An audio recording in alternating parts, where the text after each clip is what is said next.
다른 광고들은 주보를 참조해 주시면 되고요. 오늘 그리스도를 본받아 마지막 설교 시리즈입니다. 우리 함께 자리에 일어나셔서 우리 성경 말씀을 함께 보도록 하겠습니다. 갈라디아서 2장 20절인데 한 절 말씀이라서 영어로 한글로 한번 읽고 또 영어로도 읽겠습니다. 한 목소리로 읽겠습니다. 시작.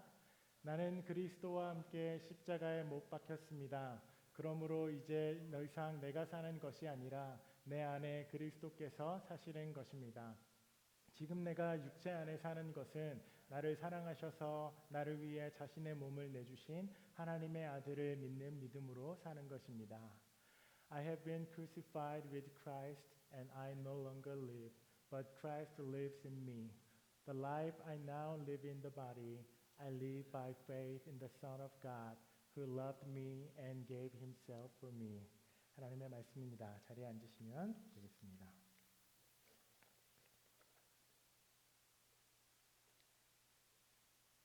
여러분 중에서 제가 몇 분은 알고 있긴 한데 여러분 중에서 수영을 혹시 잘하시는 분이 계신가요? 수영? 몇 분 제가 알고 있는 분들 중에 아주 수영을 잘하시는 분, 수영 잘하세요? 몰랐네요. 저는 어려서부터 이렇게 물에서 노는 걸 엄청 좋아했어요. 그리고 외가가 강원도에 있었거든요. 그래서 방학이 되면 거의 한 달 동안 이제 외갓집을 가서 그 동네에 있는 계곡이나 개울에서 막 이렇게 놀았던 기억이 납니다. 근데 거의 막 4시간, 5시간 시간 가는 줄 모르고 여름이면 계곡에서 막 그렇게 놀았는데 아이러니하게도 저는 수영을 할 줄 모릅니다. 사실 한 번도 수영을 배워본 적이 없어요. 그래서 몇 년 전에 꽤 된 것 같아요. 한 5, 6년 전에 새해가 되었을 때 또 과거에 저는 이렇게 뉴 이어 레졸루션을 이렇게 만들면서 그 당시에 올해는 수영을 꼭 배워봐야겠다 이렇게 목표를 세우고 수영을 이제 배우려고 마음을 먹고 이제 막 영상 같은 걸 찾아보고 막 이렇게 했습니다. 그래서 유튜브 영상도 한참 보고 막 레슨 집에서 이렇게 동작도 따라해보고 또 장비가 중요하잖아요. 그래서 좋은 장비 이렇게 다 사가지고 이제 딱 수영장에 짐으로 갔어요. 근데 다들 이제 베테랑들이 계시죠. 우리 막 한 500번씩 왔다 갔다 하시는 할머니들도 막 이렇게 레일에 계시고 그래서 딱 이제 수영을 하려고 하는데 이제 너무 처음 온 사람이 티가 안 나려고 이제 다이빙은 못 하고 이렇게 쓱 들어갔어요. 그리고 나서 이제 수영을 영상에서 본 대로 이렇게 하라 그랬으니까 딱 이게 수영을 하는데 그 영상에서 볼 때는 되게 부드럽고 매끈하게 쭉쭉쭉쭉 이렇게 가더라고요 앞으로. 어떤 상황이 펼쳐졌을지 아시죠? 근데 제가 이제 수영을 하려고 이렇게 했는데 막 이렇게 허우적거리고 발을 있는 힘껏 최대한 빠르게 움직였는데 그냥 이렇게 어프어프 거리다 이렇게 꼬르륵 안으로 들어갔던 첫날의 기억이 있습니다. 이 수영을 잘 하시는 분들은 아시겠지만 가장 기본이 되는 게 물에서 이렇게 힘 빼는 거죠. 그래서 물에 이렇게 부력을 유지해 가지고 이렇게 슥 힘을 빼는 건데 저는 정반대로 손끝부터 발끝까지 온몸에 힘을 바짝 주고 온 힘으로 막 이렇게 헤엄을 쳤던 기억이 있어요. 그래서 당연히 수영이 잘 될 리가 없고 그렇게 막 물보라만 왕창 치지만 정작 한 1m도 앞으로 가지 못한 그렇게 물속에 가라앉았던 경험이 있어요. 오늘 저희가 이 토마스 아켄퍼스의 책으로 그리스도를 본받아라는 설교 시리즈 마지막 시간인데요. 우리가 이 설문 시리즈를 한 이유가 예수님은 어떤 성품을 가지고 있는가, 예수님은 어떤 삶을 사셨는가를 우리가 더 깊이 살펴보고 우리도 예수님의 제자로 그분의 삶을 닮아가고자 하는 목적으로 우리가 이 시리즈를 쭉 이어왔습니다. 그런데 마치 이 설문 시리즈를 우리가 이렇게 들었을 때 마치 수영을 처음 배우는 사람처럼 우리 몸에 이렇게 잔뜩 힘을 주고 막 이렇게 움직인다 보면 이 얘기를 들었을 때 우리는 우리의 삶의 어떠한 윤리와 도덕적 기준들을 잔뜩 이렇게 높여놓고 스스로에게 이렇게 되게 엄격해지면서 죄책감과 수치심을 매주 이렇게 가득 가져가고 막 발버둥 치죠. 그 안에서 살고 싶지 않아서. 그런데 그렇게 예수님을 닮아가는 것으로 오해하다 보면 마치 그리스도에 닮아가는 것이 막 팔과 다리로 막 이렇게 허우적거리는 것 같은 그런 결과를 가져올 수도 있어요. 그리스도를 닮아가는 일의 가장 핵심적인 본질은 우리의 힘으로 막 이렇게 팔다리를 휘젓는 것이라기보다 물에서 이렇게 둥둥 뜨는 부력의 힘을 믿듯 그저 우리의 존재를 우리의 전체를 예수님께 맡겨드리는 것이 사실상 훨씬 더 그 본질적 의미에 가깝습니다. 마치 물속에서 우리는 숨을 쉴 수 없는 것처럼 온몸에 힘을 빼고 수영하는 것이 우리가 처음에는 익숙하지 않은 것처럼 우리의 삶에도 이렇게 신앙생활을 시작하다 보면 어떠한 존재에게 나라는 존재를 이렇게 맡긴다는 것, 힘을 뺀다라는 것, 우리의 선택과 우리의 주도성이나 이런 모든 것들에 있어서 변화를 받아들이는 것, 내가 원하는 대로 나의 욕망대로 인생을 선택하지 않는 것을 결정하고 살아가는 것은 어쩌면 물에서 이렇게 숨을 쉬는 것처럼 우리의 본성과는 전혀 어울리지 않는 일들처럼 들리기도 합니다. 때문에 이렇게 기독교에서 좋은 이야기를 듣고 종교를 통해서 꽤 보다 나은 삶을 꾸려보고자 하는 정도로 이 기독교 신앙에 입문한 이들에게는 여간 당혹스러운 일이 아닐 수가 없습니다. 갑자기 물에서 숨을 쉬라는 것처럼 내 삶에서 하나님을 나의 주님으로 모시라는 그 이야기가 여간 당혹스러운 것이 아닙니다. 어쩌면 이 자포자기, 자기의 내려놓음으로부터 시작하는 이 기독교 신앙의 본질, 이 거듭남은 대부분의 평범한 사람들이 종교에 대해서 갖는 기대와는 꽤 큰 차이를 만들어내기도 합니다. 슬라이드를 하나 옆으로 넘겨주시겠어요? 네, 지금 이 표는 작년이죠. 작년에 한국 기관에서 어느 종교 기관에서 리서치한 결과인데 질문이 이런 거예요. 한국 종교에서의 효능감. 여러분은 종교를 왜 갔습니까? 라는 질문에 대한 답입니다. 82% 가장 많은 분들이 의지할 수 있는 존재가 있어서 안정감을 얻기 위해서 나는 종교를 갖는다. 두 번째로 높은 것이 긍정적인 감정을 갖기 때문에, 그리고 세 번째와 네 번째가 윤리적인 행동을 하는데, 그리고 인간관계, 소속감, 이러한 이유로 나는 종교를 갖게 된다라고 그렇게 이야기합니다. 그리고 53%맨 끝에 보시면 절반이 조금 넘는 숫자인데요. 건강, 시험, 취업 등의 목표를 내가 원하는 것을 이루기 위해 나는 소원 성취를 위해서 종교에 기여했다라고 이야기하는 분들도 계셨습니다. 다음 슬라이드를 보시면 꽤 됐어요. 한 10년 전에 이건 같은 질문에 미국에서 행해진 퓨 리서치의 결과인데 81%는 나는 하나님과 더 가까워지기 위해서 종교를 갖는다. 두 번째로 나는 아이들에게 도덕적 기초를 제공하기 위해 종교를 갖는다. 나는 내가 더 나은 사람이 되려고 문제와 어려움에서 위로를 얻기 위해서 종교를 갖는다라고 그렇게 저마다의 이유로 이렇게 종교와 신앙에 본인을 이렇게 들어온 사람들의 이야기가 있습니다. 특별히 한국에서 가장 높은 수치를 차지하고 있는 이유는 의지할 수 있는 존재로부터의 안정감입니다. 종교를 향한 이러한 기대는 또한 압도적으로 이게 아이러니하죠. 삶의 안정감을 원하는 비중이 저렇게 높다라는 것은 또한 동시에 삶의 안정감을 누리지 못하고 불안함을 누리는 이들이 굉장히 많다는 것에 대한 반증일 수도 있겠습니다. 미국에 대한 경우도 비슷하죠. 절대자 하나님과 더 가까운 관계를 추구하고자 하는 그 마음의 중심에는 절대적인 능력이나 존재에 대한 필요나 목마름으로 우리가 이 결과를 읽어낼 수도 있겠습니다. 종교에 관한 이러한 니즈가 다 반영되는 것을 우리가 다 부정적으로 이기적인 동기로만 해석할 수는 없죠. 사실 하나님 안에서 평화를 얻는 것은 우리의 갈망이기도 하지만 우리를 향한 하나님의 뜻이기도 하거든요. 그런데 이 조사 결과에서 우리가 알 수 있듯이 우리의 삶과 우리의 현실에는 우리가 저렇게 갈망하는 내면의 평안과 우리의 안정감을 우리는 그렇게 추구하지만 동시에 우리의 삶에서는 전혀 그것이 잘 이루어지지 못하는 우리의 현실과의 간극도 보게 됩니다. 결국 하나님 안에 머물고 거하고 싶은 그 종교의 본질 안에 더 들어가고 싶은 마음은 있지만 그것을 이루어지지 않는 나의 현실의 갭을 우리가 보게 되는 거죠. 그래서 꽤 진지하게 진심으로 이 기독교 신앙의 길을 탐색하고 하나님을 배우고 알아가게 애쓰시는 분들은 방금 보았던 그 설문조사와 같은 벽에 부딪히기도 합니다. 이 조사가 말하는 것처럼 무엇인가를 얻고 배우고 성장하려고 하는 그 과정 속에서 마치 우리는 물속에서 숨을 쉴 수 없는 것처럼 하나님의 뜻과 하나님의 다스림, 이것이 온전히 나와 함께하는 것이 너무나 자연스럽지 않다라는 것을 우리는 발견하게 됩니다. 더 나아가서 우리가 마태마가 누가 요한 복음서를 보면 예수님께서 하신 많은 가르침들과 말씀들이 있는데 특별히 예수님이 제자들에게 자기 십자가를 지고 나를 따라와라. 너희의 삶의 우선순위를 다시 세팅해. 가족보다도 더 중요한 것이 있어 라고까지 말씀하시기도 하거든요. 그렇게 레디컬한 예수님의 부르심을 들으면 우리는 마치 물속에서 숨을 이렇게 쉬는 것처럼 고통스럽기도 하고 방법을 몰라서 마구 물속에서 허우적거리기도 합니다. 그래서 선하고 정의롭고 사랑과 바른 삶에 대한 그러한 삶에 대한 동경은 하지만 실상 나의 마음과 생각과 행동과의 격차를 보면 이내 죄책감이나 수치심과 무력감, 실패감들을 맛보기도 합니다. 분명히 예수님은 이렇게 말했는데 왜 나는 그렇게 하고 싶은데도 그렇게 못하지? 사도 바울도 같은 고민을 하였습니다. 그래서 그리스도를 닮는 일, 그분의 성품을 배우는 일을 우리가 하면 할수록 알아가면 알아갈수록 야 이거 되는 건가 싶은 마음이 들어요. 쉬운 게 하나도 없는데 라는 생각이 듭니다.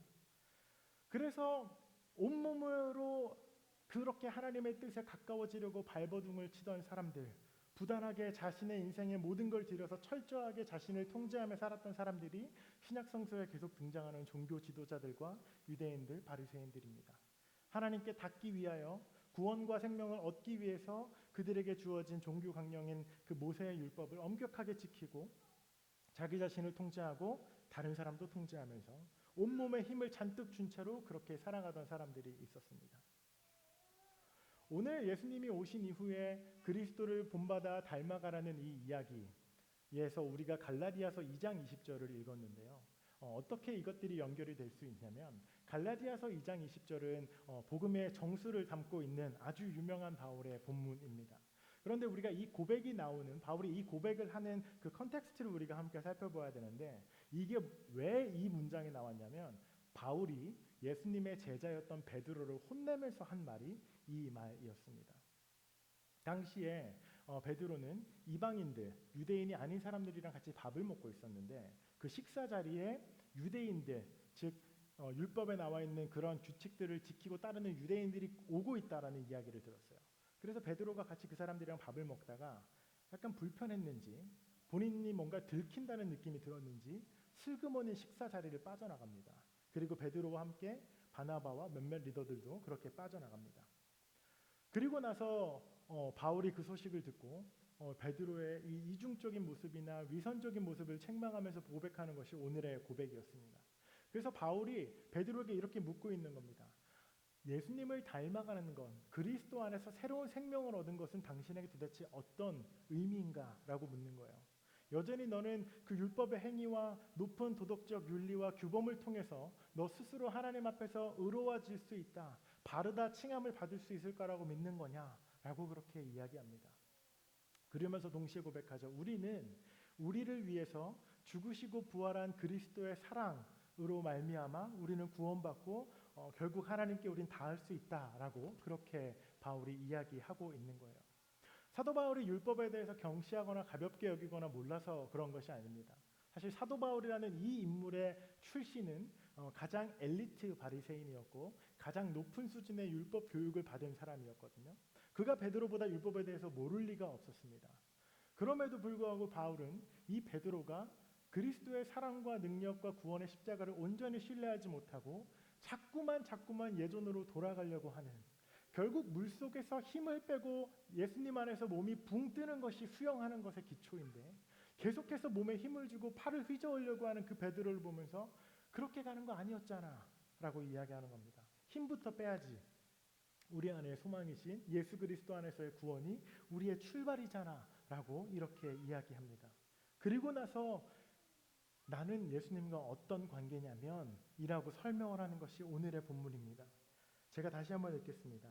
베드로 씨, 베드로야, 나는 예수 그리스도와 함께 나도 십자가에 못 박혔어. 그러므로 이제 더 이상 내가 사는 것이 아니라 내 안에 부활하신 그리스도께서 사시는 것이다. 지금 내가 육체 안에 사는 것은 나를 사랑하셔서 나를 위해 자신의 몸을 내주신 하나님의 아들을 믿는 믿음으로 사는 것이다 라고 고백합니다. 그래서 바울의 이 고백은요, 이 고백 안에 담겨있는 본질은 예수 그리스도가 십자가에서 죽으실 때 그분의 죽으심과 내가 무관하지 않다. 그분이 십자가에 달려 죽으실 때 나 역시도 그분과 함께 그 자리에서 죽었다라고 그분의 죽음에 자기 자신을 참여시켜서 그 죽음에 자기를 동일화시킵니다. 그리고 또한 동시에 그리스도께서 부활할 때 나 역시 그리스도의 부활의 생명에 연합해서 새롭게 살아가는 하나님의 완전한 새로운 부활의 생명으로 살아가는 자녀가 되었다라는 고백을 하고 있어요. 이것이 여러분 기독교에서 말하는 born again, 다시 태어나는 것에 대한 의미입니다. 그리스도 안에서 죽은 것, 그리스도 안에서 다시 사는 것, 그것이 우리에게 다시 태어남이라는 의미인 거죠. 때문에 여러분, 그리스도를 닮아가는 것이라는 것의 본질은, 그리스도의 성품을 따르는 것의 본질은 우리 안에 어떠한 노력을 쌓아가는 거라기보단 이 부활의 생명에 온전히 참여하는 것입니다. 나는 예수님께서는 이렇게 행동했는데 나는 오늘 이렇게 행동했어. 이 간극 안에서 고통스럽고 괴로워하면서 이 행동을 수정하려고 하는 이 애씀이라기보다 그 그리스도의 생명에 온전히 내가 들어가서 참여하게 되는 것이죠. 그분의 죽음과 부활에 온전히 연합하는 것, 그분의 부활의 생명이 내 안에 충만하여서 나를 다스리는 것, 내가 온전한 나로 살아가는 것, 하나님께서 처음에 나를 만드셨던 그 하나님의 창조의 원형의 모습에 가깝게 내가 살아가는 것, 그것이 그리스도 안에서 연합하는 새로운 생명의 시작이죠. 때문에 이것은 굉장히 철저히 수동적으로 보입니다. 그럼 나는 뭐 하는 건데? 내가 지금 해야 되는 건 뭐야? 라고 굉장히 그리스도의 생명에 참여하는 것이 수동적으로 보이지만 사실은 가장 능동적으로 우리의 인생을 전환시키는 순간이 바로 이 십자가의 부활의 신비가 바로 나의 이야기가 되고 우리가 그 일에 함께 연합할 때 일어나는 일입니다. 우리 오늘 마지막으로 토마스 아켄퍼스의 37장을 우리가 함께 짧게 나누려고 하는데요. 37장의 제목은 마음의 자유를 얻으려면 자기 자신을 온전히 버려야 한다라는 챕터입니다. 이 챕터에서 토마스 아켄퍼스라는 중세 수도사는 상상력을 발휘하면서 하나님께 기도하고 질문하고 또 하나님께서 나에게 하시는 것 같은 그러한 음성들을 이렇게 책으로 기록했습니다. 그는 이렇게 질문합니다. 주님, 얼마나 자주 나를 버려야 하고 어떤 일에서 나를 버려야 합니까? 그가 하나님의 음성을 이렇게 상상하며 기록합니다. 아들아, 너는 언제나 매 시간마다 자신을 버리고 큰 일뿐 아니라 작은 삶과 일에도 그러해야 한다. 온전하고 진실하게 할수록 그것은 더 큰 유익이 된다. 어떤 사람들은 몇 가지 예배를 남겨놓고 자기 자신을 버린다. 적어도 몇 가지는 자신이 스스로 마련해야 한다고 생각한다. 또한 어떤 사람은 처음에는 모든 것을 다 하나님께 맡기지만 나중에 시험을 만나 힘들어지면 다시 되돌아간다. 그러한 사람들은 미덕, virtue에 있어서 진보를 이루지 못한다. 순전한 마음에만 주어지는 참된 자유를 누릴 수가 없다. 이렇게 기록하고 있습니다. 그래서 그리스도의 성품을 닮아가는 것의 가장 큰 비밀은요, 우리의 어떠한 애씀이나 우리의 노력이나 엄격함, 죄책감, 신을 향한 두려움에 있지 않습니다. 이 비유 이후에 예수님께서는 이렇게 말씀하세요. 얘들아, 나는 포도나무고 너희는 가지야. 나무와 포도나무는 이렇게 하나의 바디로 이렇게 붙어 있지. 나는 나무고 너희는 가지야. 라고 그렇게 이야기하거든요. 너희가 맺는 그 열매, 너희의 삶에서 얻는 그 모든 리소스는 포도나무인 나에게서 이렇게 나오는 거야. 라고 그렇게 이야기합니다. 그리스도를 닮아가는 그 길의 출발은 예수님의 구원 사역과 사랑으로 인해 가능해진 우리의 창조주, 우리의 구원자이신 하나님 안에서 우리가 온전히 머무는 것, 그분의 생명 안에 거하는 것으로 출발하고 그게 모든 것입니다. 탕자의 비유를 보면 아버지께서 첫째 아들을 보면서 불평하는 첫째 아들에게 야, 왜 그래? 나의 것이 다 너의 것이잖아 라고 첫째 아들에게 그렇게 이야기하거든요. 아버지는 진심이었어요. 그 첫째 아들이 온전히 나의 아들이고 나의 것이 다 너의 것이라고 생각했기 때문에 마치 포도나무와 가지가 연결되어져 한 생명을 이루는 것처럼 포도 가지가 포도나무지, 포도나무가 포도 가지지, 같은 열매를 맺는 하나의 나무잖아. 우리가 그 누구도 나무를 보면서 나무 기둥 하나, 포도 가지 하나 둘 셋으로 우리가 세지 않죠. 그냥 포도나무인 거예요. 아버지의 생명에 온전히 연합하여서 머무는 것, 나무 가지로 그 포도나무이신 예수 그리스도 안에 온전히 우리의 삶을 접붙임하여 살아가는 것, 그리스도의 죽음과 부활이 어떠한 이야기와 스토리와 감동적인 라인이 아니라 그 생명과 부활이 나도 그러면 예수님과 함께 그렇게 죽었구나, 이제 내가 살아가는 나라는 존재는 부활하신 그리스도께서 나에게 주신 새로운 생명으로 내가 살아가는 거구나라고 born again, 다시 태어나는 것이 우리가 그리스도를 닮아가고 따라가는 것의 모든 것입니다. 여러분은 예수님을 믿습니까? 예수를 믿는다라는 것은 여러분의 어떤 의미입니까? 여러분은 그 예수님 안에서 새로운 생명으로 거듭나셨습니까? 아멘입니다. 그 일을 위하여서 예수님께서 우리에게 아기의 모습으로 오셨고 십자가에 달리시고 화해와 용서를 완성하셨고 우리를 지으신 하나님과 연결되는 일을 이루어내셨습니다. 부활하심으로 인해 온전한 승리와 생명으로 우리를 초대하시고 우리에게 생명을 주셨습니다. 이제 그 부활의 생명으로 우리도 그리스도와 함께 연합하여 그리스도와 같이 살아가는 자들이 되었습니다. 그것이 우리의 정체성입니다. 예수님을 따라가는 일, 닮아가는 일, 스스로를 통제하고 죄책감과 수치심에 우리의 삶을 마구잡이로 그렇게 고통으로 우리를 몰아넣어봤자 어차피 잘 안 됩니다. 결국 그리스도 안에서 거하고 그리스도의 사랑 안에 머무는 것이 우리의 성화, sanctifying grace의 여정이 될 것입니다. 우리 함께 그분의 사랑과 부활에 온전히 머무는 초대에 응답하며 기도하며 나아가겠습니다. 우리 함께 기도할까요? 이 시간 먼저 첫 번째 기도하실 때 바울의 이 고백을 우리가 다시 한번 깊이 묵상해보고 생각해보았으면 좋겠습니다.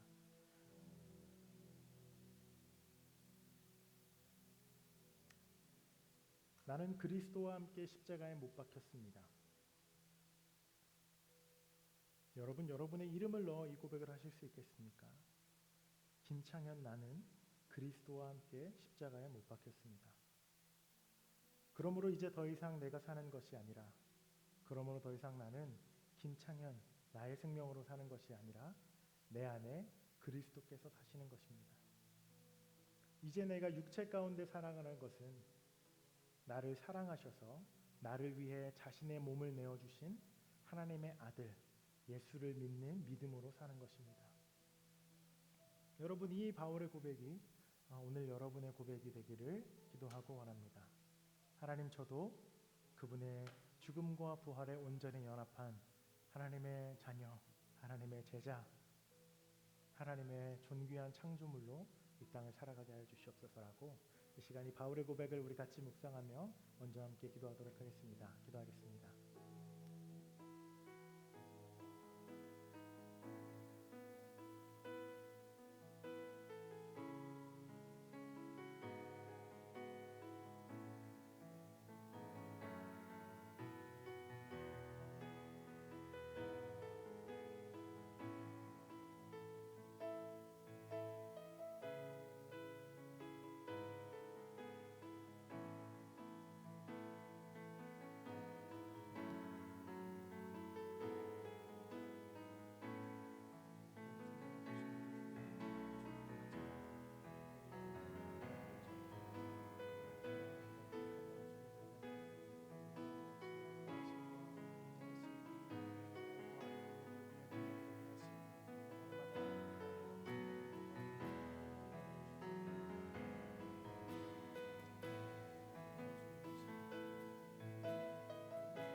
이 시간 두 번째로 기도하실 때 그리스도를 닮아가는 일, 우리의 삶에서 그리스도의 제자로 살아가는 일, 성령의 열매를 맺는 일, 너무나도 중요하고 우리의 삶에서 드러나지 않을 수 없는 운명과도 같은 일입니다.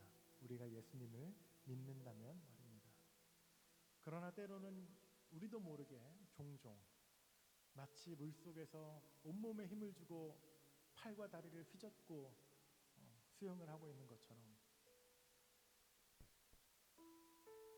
내가 더 좋은 사람이 되려고 애쓰고 내가 조금 더 나은 사람이 되기 위해서 막 그렇게 온몸을 휘젓고 있는 모습을 봅니다. 조금 앞으로 가는 것처럼 보일 수도 있어야 50m, 100m, 200m, 400m를 갈 수는 없습니다. 그렇게로는 아주 조금밖에 갈 수 없습니다. 여러분, 우리의 신앙의 여정은 하나님 앞에 갈 때까지입니다. 우리의 믿음의 생활 1년, 3년, 5년 하는 것 아니고 주님 앞에 갈 때까지 20년, 30년, 50년, 60년 해야 합니다. 그 모든 여정을 좋은 사람이 되려는 발버둥만으로 갈 수는 없습니다. 그 결과가 우리가 복음서에서 보는 위선자들입니다. 잘 가는 척 할 수 있고 의로운 척 할 수 있고 고상한 척 할 수 있지만 결국 그 내면의 위선은 어둠과 오만과 실수와 타협으로 물들어 있을 그 바리새인들의 이야기를 우리가 계속해서 봅니다. 우리가 두 번째 기도하실 때 하나님 정말 좋으신 분 맞습니까? 우리가 물에서 힘을 빼면 당장 힘을 빼면 가라앉아서 숨을 쉴 수 없을 것 같은 두려움이 우리 안에 머무는데 하나님, 제가 제 삶의 모든 것을 하나님께 맡겨도 되겠습니까? 내 가족만큼은, 내 통장만큼은, 내 직업만큼은, 내 관계만큼은, 이것만큼은 하나님께 못 드릴 것 같은데 라고 하는 영역이 우리 안에 당연히 있을 수 있고 그것이 물에서 애쓰는 우리의 본성입니다. 그때마다 여러분 이렇게 물어보십시오. 하나님 정말 좋으신 분 맞습니까? 제가 믿어도 되겠습니까? 그 솔직한 질문과 기도 앞에 우리는 선하신 하나님을 마주하게 될 것입니다. 우리를 지으신 하나님을 마주하게 될 것이고 결국 우리의 삶 전체를 구원하시는 크신 전능자를 마주하게 될 것입니다. 우리 안에 내려놓지 못하는 불신과 하나님이 선하다고 믿지만 타협할 수 없는 내 삶의 영역들이 있다면 이 시간 정직하게 하나님 앞에 고백하고 하나님의 그 사랑 안에 둥둥 떠보는 시간을 가지면 좋겠습니다. 우리 함께 고백하며 기도하겠습니다.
우리에게 생명을 주신 예수님을 찬양합니다. 주님의 사역으로 인해 하나님과 단절되었던 우리가 다시 한번 신의 얼굴을 볼 수 있고 다시 한번 우리가 하나님 앞에 나아갈 담력을 얻게 되었음을 믿음으로 고백합니다. 하나님, 그러나 예수님의 그 죽음과 그 부활이 그저 하나의 이야기와 교리가 아니라 나의 삶과 나의 존재와 연결된 우리를 향해 오신 그리스도의 사랑임을 깨닫는 은혜를 우리에게 허락하여 주시옵소서. 하나님, 이 땅을 살아갈 때에 그리스도를 닮은 하나님의 제자로 살아가고 싶은 마음이 있습니다. 때로는 그 일을 위해서 참으로 애쓰고 부단히 노력도 하지만 200m, 300m 가고 나면 이내 지치는 우리의 자신도 돌아봅니다. 하나님, 어쩌면 우리는 그것을 이미 수차례 반복하고 경험했습니다. 하나님, 이제는 물에서 둥둥 뜨듯 선하신 하나님의 그 풍성하심 아래 그분의 사랑 안에 우리의 존재를 띄워보기를 원합니다. 선하신 하나님, 그 누구보다 우리를 잘 아시는 하나님, 우리의 앉음과 섬을 하시고 우리의 머리카락의 숱까지 세시는 우리를 손으로 지으신 창조주 하나님, 주님보다 우리를 더 잘 아시는 분은 없습니다. 하나님을 향한 우리의 신뢰, 선하신 하나님을 향한 우리의 믿음을 더욱 강하게 하셔서 우리가 우리의 삶 전체를 한 구석도 남김없이 하나님 앞에 내려놓는 그 은혜를 우리가 맛보게 하여 주시옵소서. 모든 것을 포기하는 것 같은 그때에 모든 것을 얻게 되는 그 놀라운 신비를 마주하는 우리 모두가 되게 하시고 그분의 사랑 안에 능력 안에 온전히 머물며 우리도 예수님처럼 미랄이 되어 그렇게 살아가는 성숙한 제자된 걸음을 걷게 하여 주시옵소서. 감사드리며 예수님 이름으로 기도합니다. 아멘. 우리 마지막 한 곡 같이 찬양하고 오늘 예배를 마무리하도록 하겠습니다. 우리의 자리에 일어나셔서 우리 미랄 같이 찬양하겠습니다.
우리 한 번 더 고백합니다. 세상을 구원하기 위해 세상을 구원하기 위해 흘려야 할 피가 필요하다면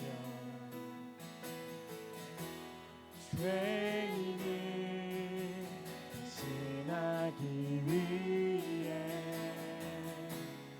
희생의 제물 필요하시다면 내 생명 제단 위에 드리리 주 영광 위에 사용하소서. 생명이 또 다른 생명 낳고 주님 볼 수 있다면 나의 삶과 죽음도 아낌없이 드리리.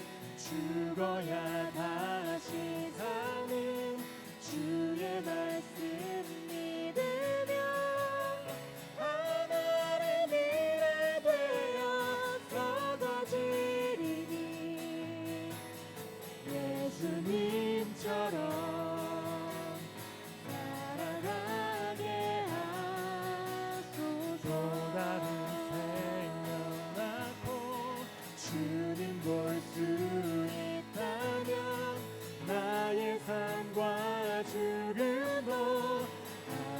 없이 드리리. 죽어야 다시 사는 주의 말씀 믿으며 하늘의 미래 되어 쏟아지리니 예수님처럼 살아가게 하소서.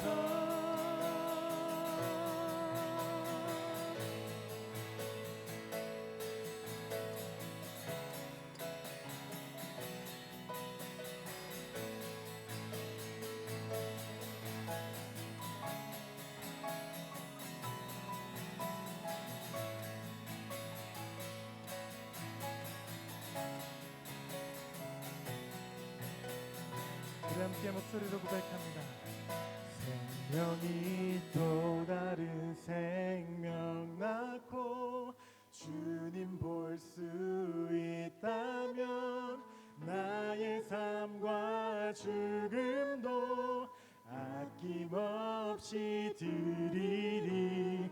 죽어야 다시 사는 주의 말씀 믿으며 하나의 미랄 되어 썩어지리니 예수님처럼 살아가게 하소서. 또 다른 생명 낳고 주님 볼 수 있다면 나의 삶과 죽음도 아낌없이 드리리. 죽어야 다시 사는 주의 말씀 믿으며 하나의 미랄 되어 썩어지리니 예수님처럼 살아가게 하. 예수님처럼 살아가게. 예수님처럼 살아가게 하소서.